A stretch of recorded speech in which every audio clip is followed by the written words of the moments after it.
Yes. Habari za wakati huu wa Tanzania.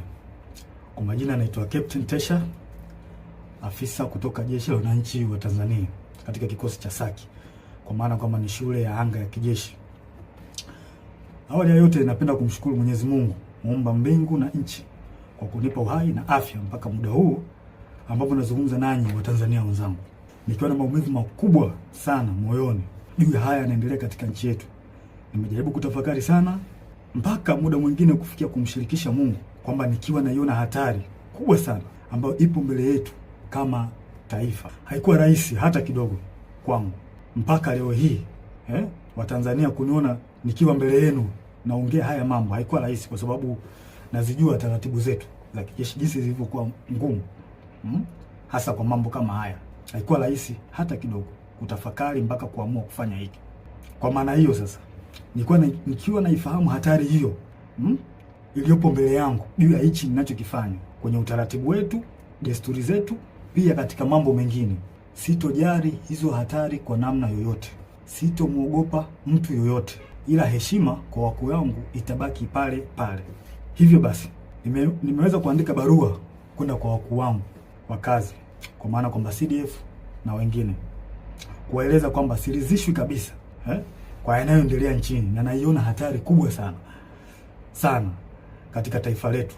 Hivyo basi ni vema kama jeshi kuchukua hatua haraka sana kabla hatujachelewa, kwa kuwa imani pekee iliyobaki kwa Watanzania ni jeshi lao. Japo muda mwingine wanasiasa wanajaribu kuliingiza jeshi letu kwenye mambo ya siasa, kulitumia ili uweze kufanikisha mambo yao, lakini tumebaki kuwa imara na bado tunaendelea kuaminika na Watanzania.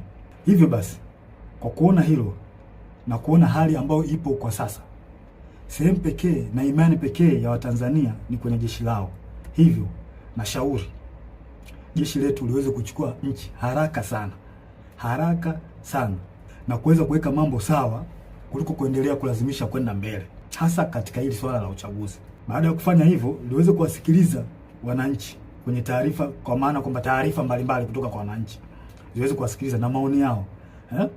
Wanasiasa wazalendo waweze kusikilizwa nao, wenye uchungu na taifa hili wapo, wanajulikana. Mfano kuna huyu mzee wetu mzuri kabisa, huyu Warioba, mzee mzuri sana huyu, na sijui kwa nini wanampuuza. Kuna huyu Humphrey Polepole, kuna mzee Butiku, kuna majaji wazuri, mfano huyu Jaji Robert Makaramba na wengine wengi. Pia viongozi wa dini, makundi ya haki za binadamu, viongozi wa staafu wazalendo, kwa sababu kuna viongozi wa staafu wengine sio wazalendo, wanaharakati wazalendo wanaoisaidia taifa kwa kuibua mambo mbalimbali, mfano mambo ya ufisadi, matumizi mabaya na madaraka, na kuibua mambo mengine ambayo yanaisaidia jamii kwa namna moja au nyingine kuweza kutatua kero mbalimbali za kijamii. Kama sasa tukipuuzia hili, basi tusije kuepuka lawama pindi mambo yatapokuwa mabaya. Yaani tusije kuepuka lawama kabisa kama tukipuuzia kufanya hivyo. Sasa nilikuwa naomba, kabla tujaendelea mbele zaidi, nilikuwa naomba kuna jambo moja tujaribu kuliangalia hapa. I think inaweza kutupa mwanga mzuri kwa mambo mengine ambayo nitakayoelezea hapo mbele. Kuna kitu kimoja kinaitwa deep state. Deep state. Nitaenda direct. Deep state ni kundi la watu wenye ushawishi mkubwa ndani ya serikali au taasisi za dola, ambazo wanafanya maamuzi za kushinikiza sera kwa siri bila kushirikisha au kutegemea ridhaa ya umma au viongozi walio madarakani kihalali. Mara nyingi kundi hili linaaminika kuwa linaendelea kushika madaraka hata serikali inavyobadili kupitia uchaguzi wa kidemokrasia. In short, ni serikali ndani ya serikali, au kwa jina lingine unaweza kuita remote controller.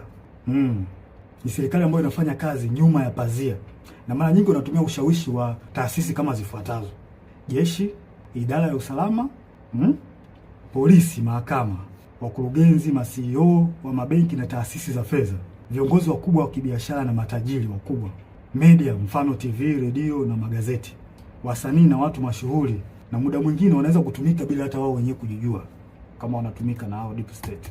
Sifa kuu za deep state hapa nitazielezea, zipo 4.